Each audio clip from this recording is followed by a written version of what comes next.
Hi, welcome back to the I Don't Like Murder podcast. I'm Jenny, and this is my co-host Rita. Hi, Rita. Hey, Jenny. So I've got a really intriguing story to tell you today.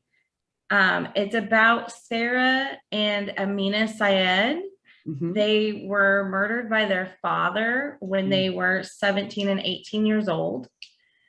Um, we'll kind of go into some things and talk about who else could be or should be charged, possibly brainwashing, honor killings, different countries involved and customs involved, and a lot of things that to dig into with this one. Okay. So in 2012, Amina and Sarah had left their father and came back to them. Mm-hmm. And then that's when he ultimately murdered them. Her mom, who was significantly younger than her father, her mom, Patricia, was 15 when she met their father, Yaser, who was 29 at the time. He had convinced Patricia's family that he had money in Egypt, where he was from, and that he would be able to take care of her. They were really poor, so they're thinking, oh, they're in love. He can take care of her. This is great. We don't have to worry about her. She'll have a nice future and have somebody to take care of her. Right. So that's how the situation was sold to everyone there. So after about 6 months to a year of them being married, which they got married immediately, within weeks. After they got married, 6 months to a year later, he started abusing her mentally, physically, drawing her away from her family, not letting her have those other relationships outside of that. She got pregnant pretty quick too and had their only son, Islam. I think it was about a year and a half after they got married. And then the next year she had Amina, and the year after she had Sarah.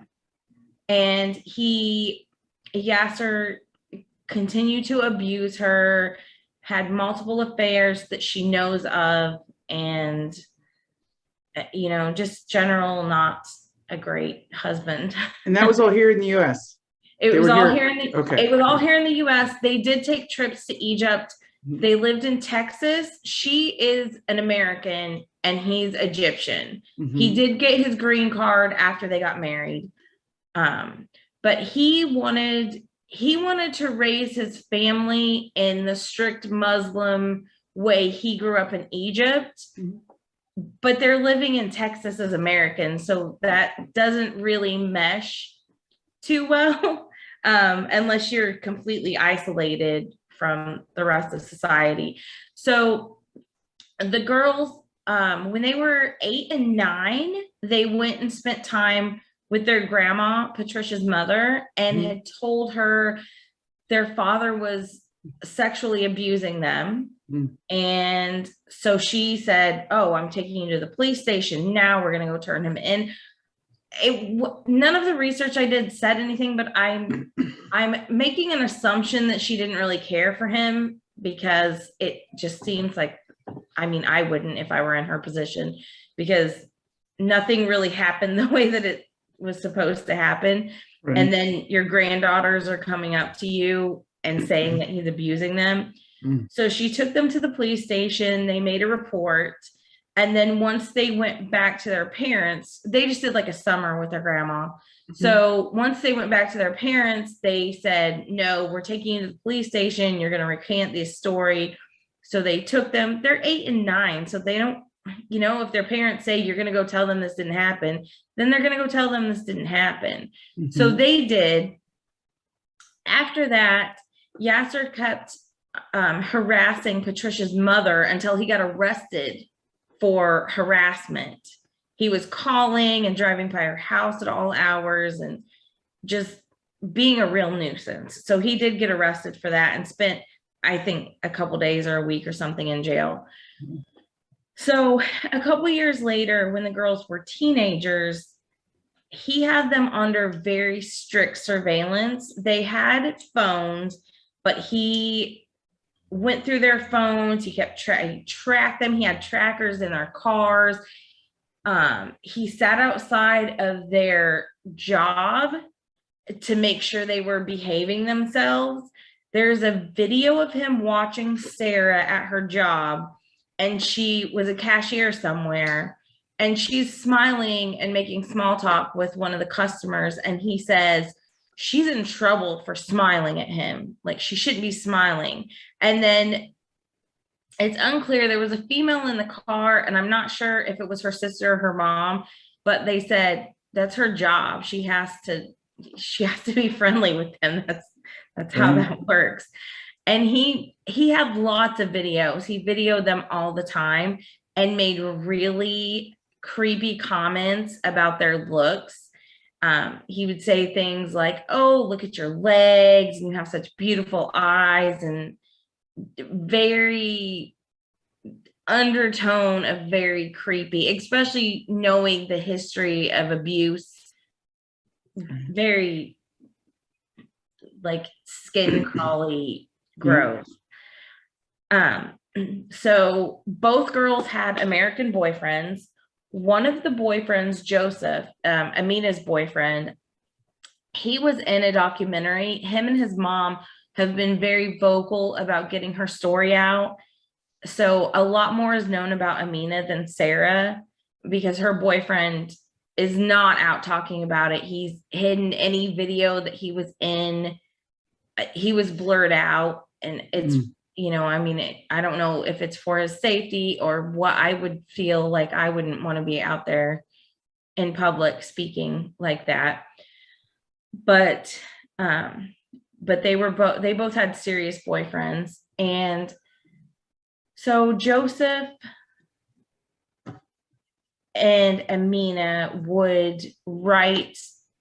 They had a notebook that they wrote back and forth to each other, little love notes and stuff all the time, because Amina's dad went through her phone all the time. So they couldn't text like normal kids would do or call like normal kids, because he would pick up on that. And she was scared that he would kill him. So her dad found the notebook and confronted her about it, and she lied. She said that she made it up. It was just a fantasy in her head, just something she wanted to do as a teenage girl, and didn't believe her. He beat the shit out of her. He beat her so bad, her braces came through her lips. Her mom was taking her to the hospital, and he called and made her come back home and would not let her even go to the hospital after he kicked her and beat her so bad that her face was destroyed. So not horribly long after this, the girls decided they couldn't take it anymore and decided they were going to leave, and they had plans to go a couple towns over. Their aunt lived there. And then Joseph had dropped out of high school to get a decent job at a factory so he could help her escape so they could get married. They were very serious. So they escaped, and they knew that their mom didn't want to be living in that situation either, because their father was still abusive to her and not great to her. So they convinced her to come with them. She did. And so after a couple of days of being gone, it was New Year's Day, and it was the anniversary of her mother's death. So she told the girls that she wanted to go back to their hometown and put flowers on her mother's grave, and said, "We won't see your father. We're not going home. We'll stay with someone else so I can do this." She lied to them. She had been in contact with him the entire time. They have phone records that shows her in contact with him a lot. And So they went back. Sarah went back to the house. Amina said, no, absolutely not. And Patricia had said, I know if I go back, he's going to hurt the girls. He might kill the girls. She knew. So she went ahead and did it anyway. And Yaser talked to Sarah and Amina and said, come home. I want to talk to you. We'll go out to dinner and we'll talk about things. Mm-hmm. So they agreed. So he was a cab driver. They took his cab. They went to this hotel and he ended up shooting both of them in his cab that night. He shot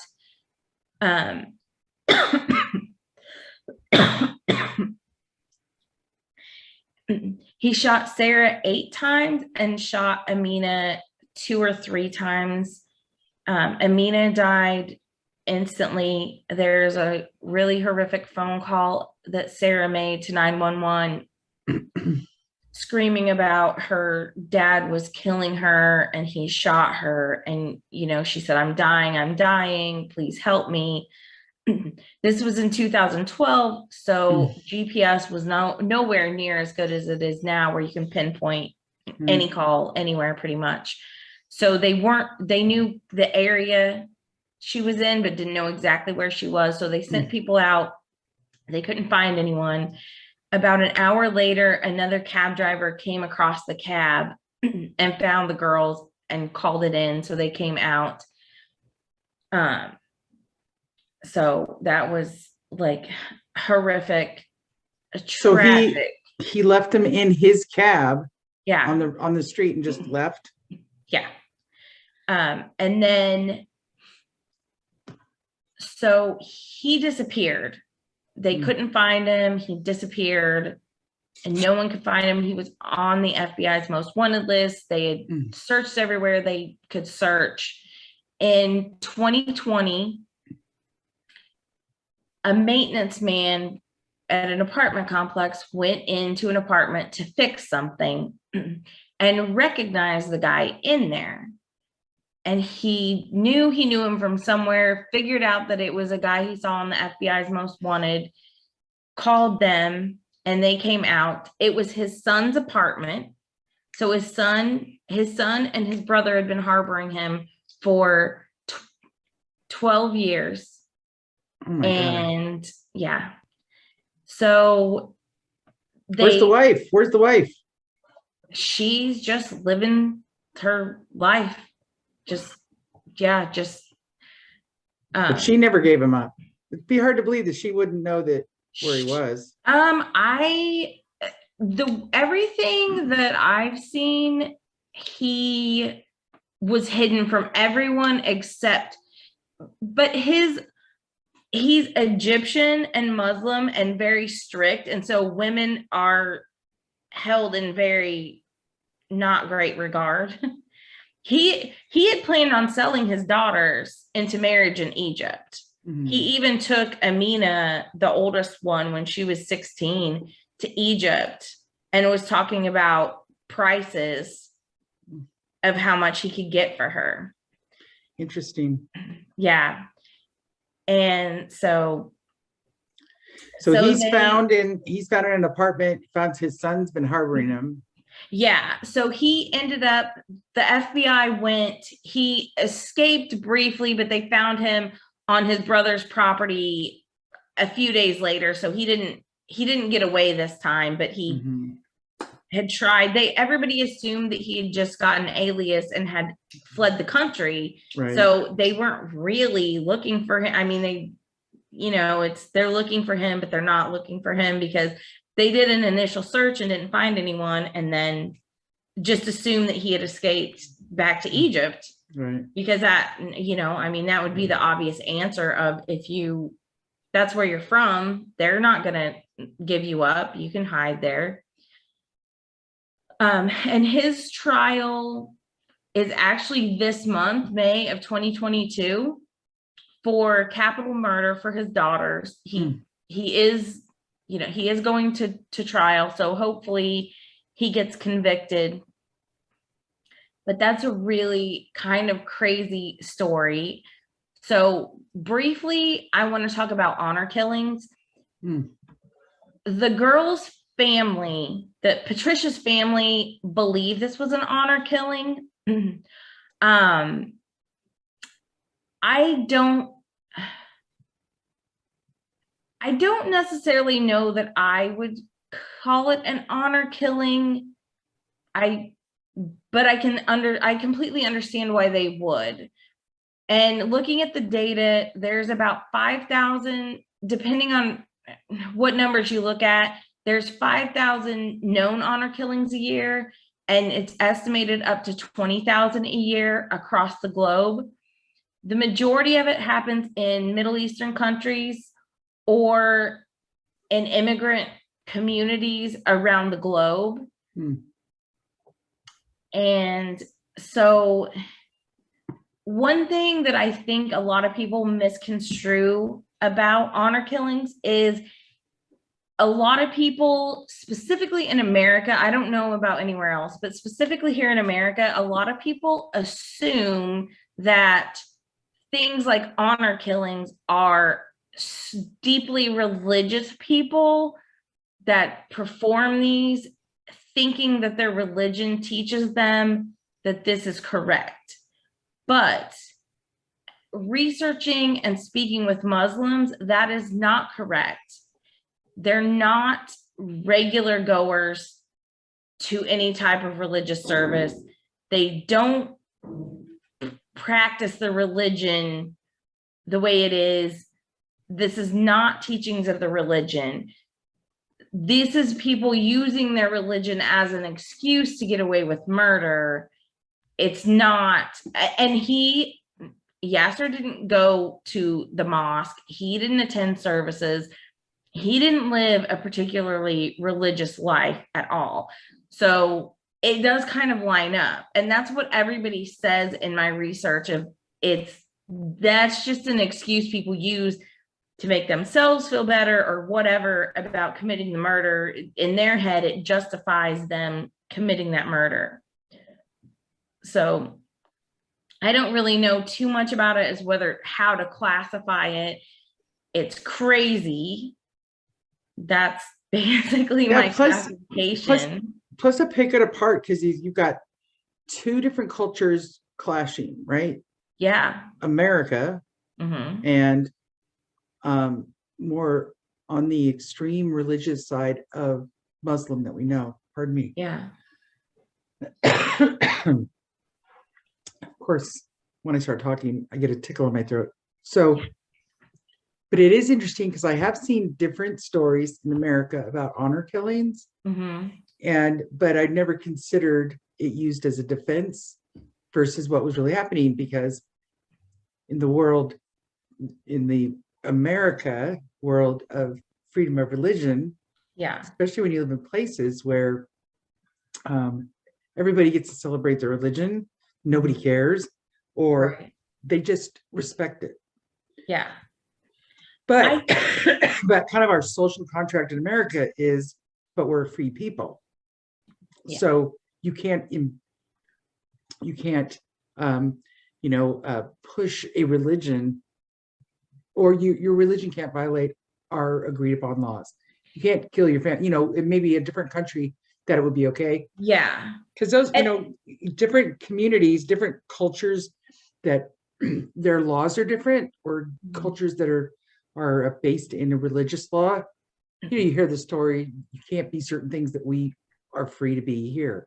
You steal something, you get a misdemeanor charge. Somebody in another country may steal something, and we've heard stories of, we'll cut your fingers off. Or and in other countries, I don't want to say it can be used as a defense, but the community will rally around somebody. Like if you catch your sister or daughter or whatever having a relationship with a man that she's not supposed to, and you murder her as an honor killing, the community, certain communities, not all, but certain communities will rally around you, and that's looked highly upon.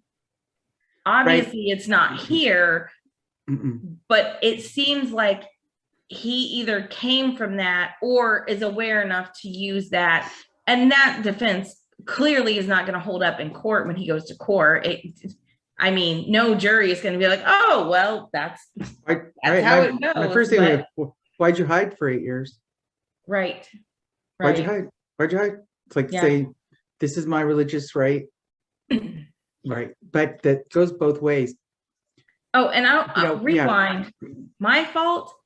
This happened in 2008, not 2012. Oh, that's where you got that. So it's 12 years. He actually hid for 12 years. That was just my mistake. I was wondering because I thought, sounds like 12. So you said 2012 after you got I was stuck on the 12. It was 2008 is when the murder happened. He hid for 12 years. That is entirely my mistake. I apologize about that, everyone.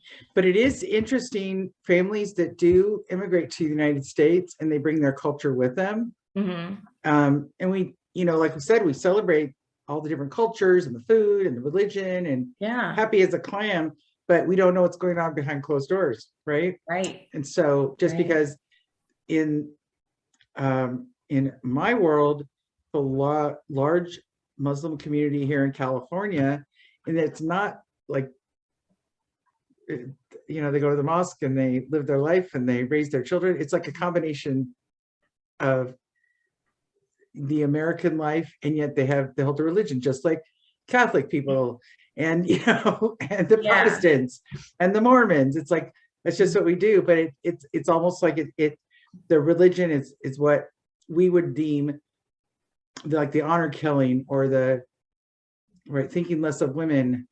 That's just not part of our world, or that because we don't live in that. It's tough. Yeah. And I think one of the more interesting things to me is that our perception, and I don't want to say everybody, but I feel like a large majority of Americans perceive the Muslim religion in that light of its honor killings and it's like jihad and like all that.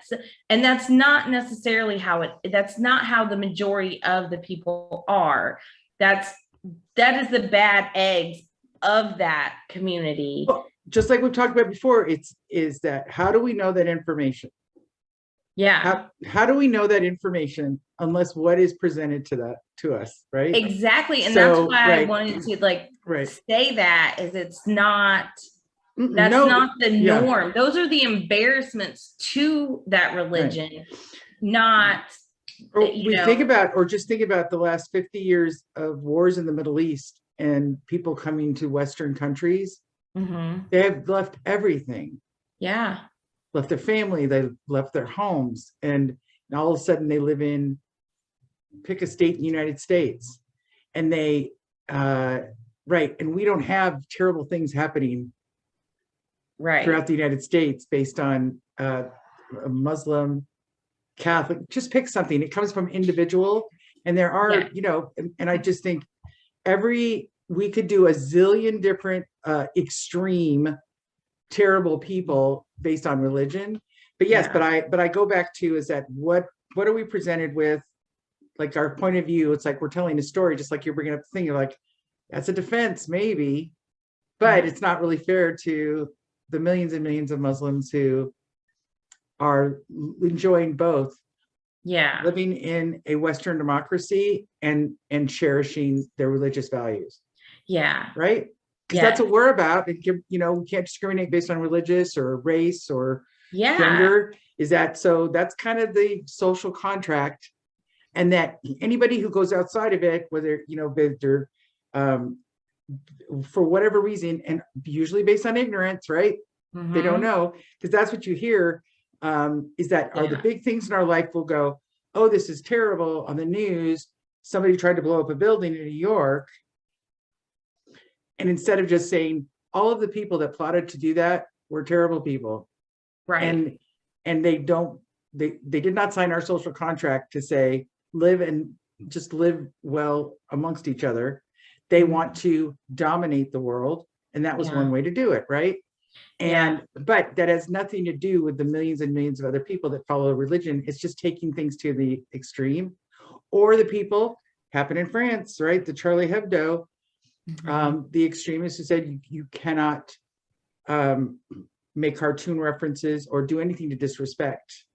And the magazine said, it's freedom of speech. And extremists went in to their offices and murdered a lot of the artists and writers. And it's a cartoon. They did a cartoon. Yeah. So, right. So, but it's like, again, it's attaching that whole different belief system. But it is interesting with this case, because what doesn't ring true is you can't have it both ways. You can't mess with your girls, number one. Right. You can't beat them up, number two.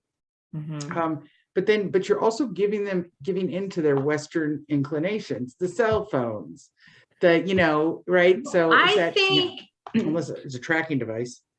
Yeah, that's exactly what I was going to say. I'm pretty sure that the reason that they got them is so he could monitor them. Right. And he had tracking devices in their car and they knew it. So they were under very strict rule. Yeah.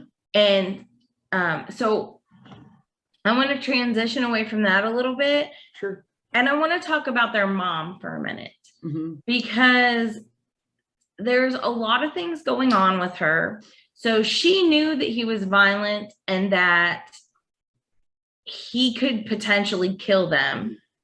Yet she brought them back. She was in communication. She brought them back to him willingly on her end when she could have just left them there. And, brought them in, which is what got them killed, because if they had stayed away, he may have tracked them down, he may not have, but she led them right into his grasp. So in my head, I'm like, is she responsible? Should she play some part in the responsibility of that? Also, on the other side of that coin is they were together since she was 15. So she was with him at that point longer than she had been without. And she was 15. So I can't imagine all the brainwashing she went through over the years. So I'm really torn about that part of it, as, did she have, I feel like she had some responsibility, but at what level of responsibility did she have? What level is brainwashing? Like, there's a lot of questions in there, and she did not get charged with anything. Yeah. And she's out. There's interviews of her out. Her stories and interviews do change a decent amount. If you watch her interviews, like, it changes quite a bit. So I'm just thinking of a 15-year-old girl, because that's what they are. Yeah. And then you're still shaping who you are. Yeah. Right. And then I'm trying to figure out. And then all of a sudden, such a strong influence on your life. And it's two different worlds of, you can't understand it, but you could also see where is part of her relationship with the father of her children. Did she go to a place that we couldn't understand, which is to say the girls must be sacrificed? Yeah. Who knows? Because who knows? Because, you think maternally is you think if I were the mother, knowing that he could potentially kill, why would I do that? Right. But there's so many layers of nobody knows. And then, just destruction all the way around. Yeah, it's a really hard one, and I really hope that he doesn't see the light of day again. I'm going to be interested when the trial actually happens to see what happens. But yeah, it's really hard with her to even try to figure out, like, I'm sure there was brainwashing. I don't know to what level, but and they are divorced now. Yeah, but even in communities, that they'll go, we'll tolerate some things, we want another. Yeah. Right. Is that, and then, or I just think of other religious communities that live in a way that women are more, they're more covered up. So I think of like the pioneer women look, or the Amish women that, that they're all the different ways how they honor God. And that women shouldn't be hoochie mamas out there. Yeah. And it's a sign of disrespect to their husbands, to their sons. And then we could say, hey, free to be you and me. But and I do know the religions that will say women who behave like that are just tempting men because they shouldn't be tempting men because that men have no control. Yeah. And it's all going back to, but again, two different cultures to go, okay. But but what's interesting is that again, it goes back to accepting everybody. And yet, it's just hard for me to believe that a community will say, yeah, here in the United States, it's okay that you murdered your 2 teenage daughters. Yeah. And left them for dead in a cab and then hid out for 8 years, no matter who's on that jury. Because I would just being so young, and the fact that there's got to be extenuating factors. It's the father of the children, just a mess. And then the amount of times he shot them, yikes. Yeah. One of the good pieces of evidence, in my opinion, is they have the 911 call of Sarah saying, my dad shot me, I'm dying, my dad shot me. Right. So even though she's not here to tell her part of the story, I feel like that is going to be super powerful for the jury to hear. Right. If they get to hear it, I hope they do. But that, to me, that would really, if you have any doubts, I feel like that would seal the deal of, why would she call? And there's a lot of records of the girls being terrified of their father. Many people knew about it. Like, it was like they have documentation of it, not necessarily reports at the police station, but text messages and conversations with people that know their personal community knows very much they were terrified of him and what he was capable of. Ugh. That's tough. Yeah. I don't, just be hard. It's just kind of the friction between being an American citizen and knowing what's right. And our justice system, that's not acceptable here. Yeah. So, right. And even if you had everybody in your community on the panel to go, how can you read the law? Because even to say it's a defense, but it's a really interesting case, devastating. Yeah. Wow. Well, keep us updated for sure, especially since it's, it'll be a good update in a couple months to see where the trial, if it ever gets out. Yeah, it's supposed to be this month. I looked it up today and didn't see any updates on it yet. So hopefully soon we can do a little mini episode update of the trial and let everybody know what happened. And thank you for joining us, and leave your comments, like, share, subscribe. Thank you for the 6 to 7 people that have already subscribed. We're super excited to have you. Our goal is 10 this week. We want 10 subscribers. 10 more. No, that's our goal. That's our goal. So please subscribe. Yes. And we will see you next time. Bye. Bye.